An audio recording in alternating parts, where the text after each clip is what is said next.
autismo leve, moderado, grave, nível de suporte 1, nível de suporte 3, superdotação. Afinal, como classificar o autismo e por que essas classificações existem?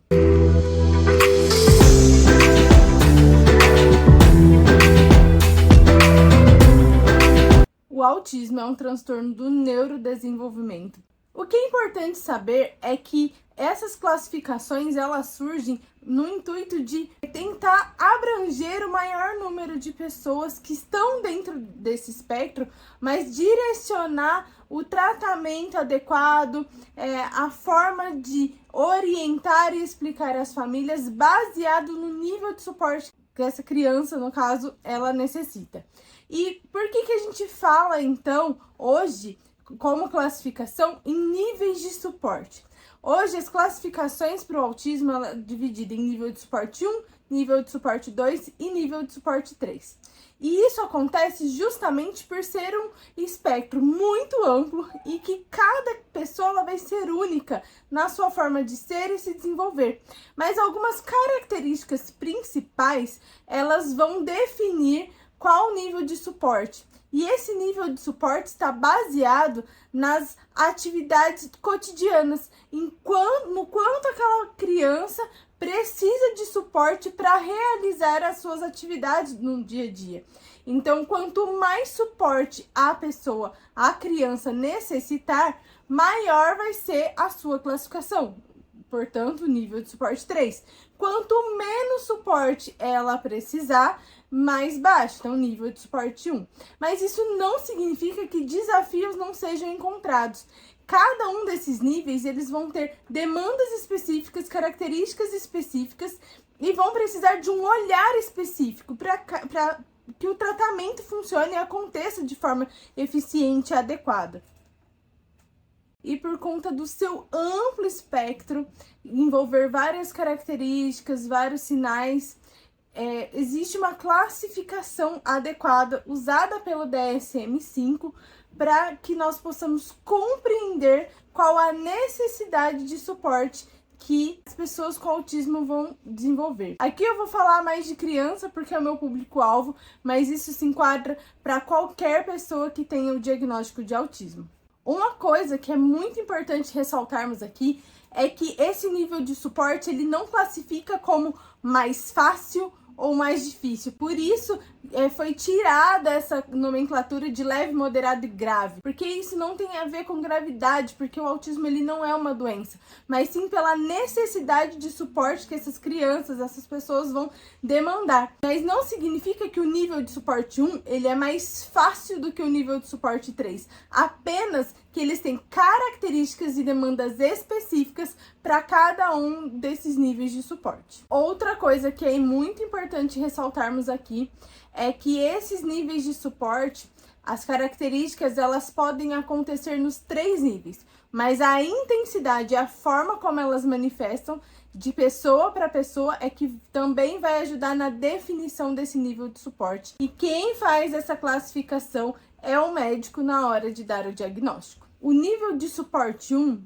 ele geralmente está ligado a um menor nível de suporte para aquelas atividades funcionais do dia a dia. São pessoas que vão ter um pouco mais de dificuldade na interação, mesmo quando se esforçam para que elas aconteçam. Então, muitas vezes, essas características, elas acabam sendo mascaradas, porque a pessoa ela tem uma intenção comunicativa, ela tem, às vezes, uma interação, mas essa interação ela acontece de forma muito restrita e limitada. Existem comportamentos sensoriais que podem impactar na funcionalidade, como, por exemplo, amarrar um cadarço. Então, são crianças que muitas vezes vão ser consideradas como desatentas, como crianças que deixam cair os objetos, que esbarram em tudo, e isso pode estar ligado aí a uma questão sensorial, dificuldades aí práticas de como desempenhar essas atividades de planejamento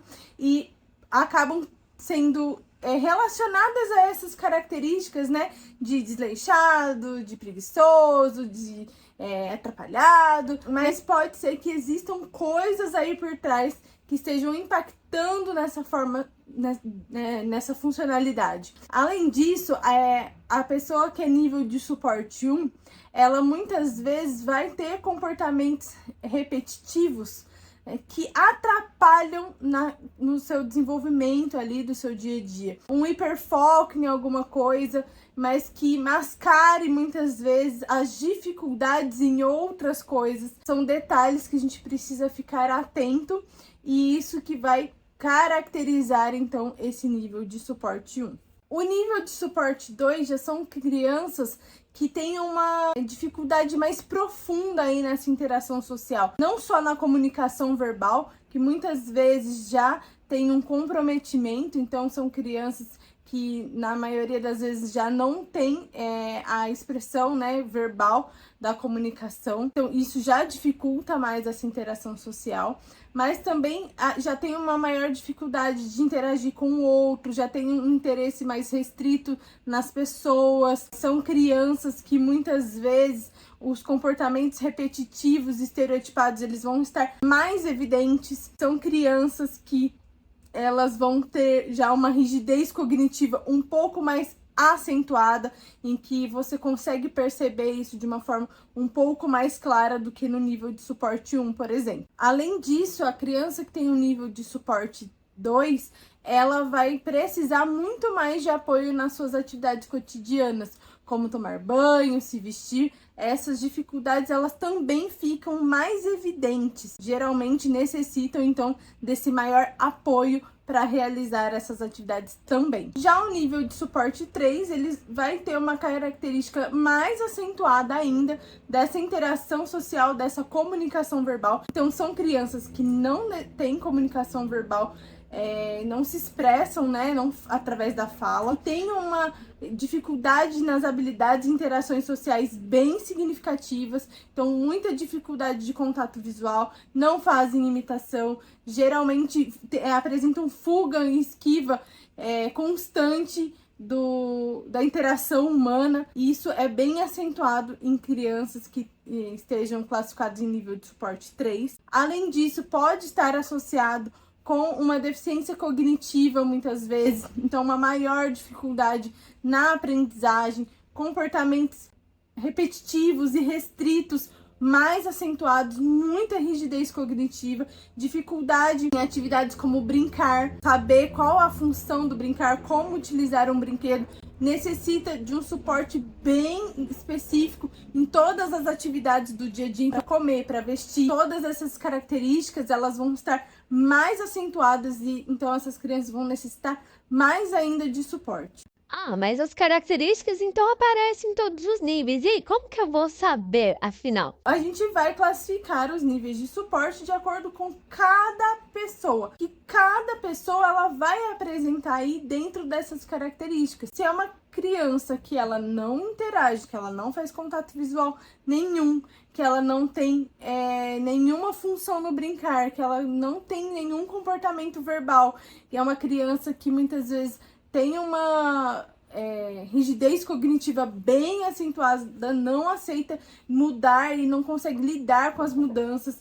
São crianças que muitas vezes podem apresentar uma autoagressão ou heteroagressão por não conseguir se expressar e se comunicar. Entram muitas vezes em crises sensoriais. Isso é esse conjunto de características que vai definir, então, se ela é nível de suporte 3 ou não. É muito importante que essas características sejam avaliadas pelos profissionais que vão acompanhar a criança e, então, dar um possível diagnóstico. É muito possível que uma criança que, ao longo do processo terapêutico, que na caminhada aí das intervenções, da rotina em casa, dessa interação de família, terapias, médico, escola, todas essas pessoas envolvidas, essas características possam mudar, elas possam melhorar ao longo do tempo. E muitas crianças, elas saem do nível de suporte maior para um nível de suporte menor. A intenção é que as terapias,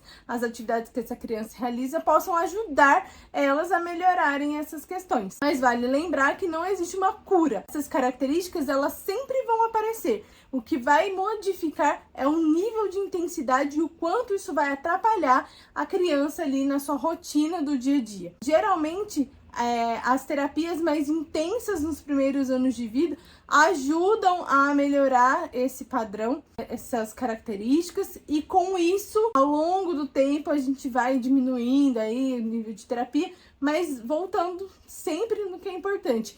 Isso depende de criança para criança, de família para família. Então, por isso é importante essa atuação da equipe multidisciplinar. Vale lembrar também que uma criança que às vezes não tem dificuldade em casa, ela vai ter dificuldade na escola. Então, a gente precisa entender quais são essas dificuldades para conseguir pensar em qual nível de suporte essa criança está. Então, é um conjunto. Nunca é uma coisa assim, 8 ou 80. Então, a gente precisa estar sempre acompanhando aí, junto com as famílias, junto com as crianças, o que é de mais importante e de mais dificuldade ali no dia a dia para conseguir, então, classificar. E lembrando que essa classificação acontece apenas pensando no nível de suporte, em como começar, como traçar aí as metas e objetivos dentro do ambiente terapêutico, trazer um norte para que as coisas aconteçam, mas sempre pensando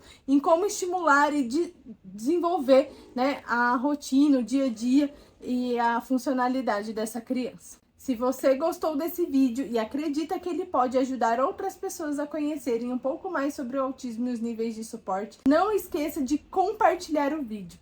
Além disso, se inscreva no canal, ative o sininho para que você possa receber notificações de próximos vídeos. Não esqueçam também de deixar o seu like se você gostou desse vídeo e deixar nos comentários a sua opinião sobre isso, se você conhece alguém com autismo, qual o nível de suporte, dúvidas a respeito disso e também comentários e sugestões para os próximos vídeos. Muito obrigada, até o próximo vídeo.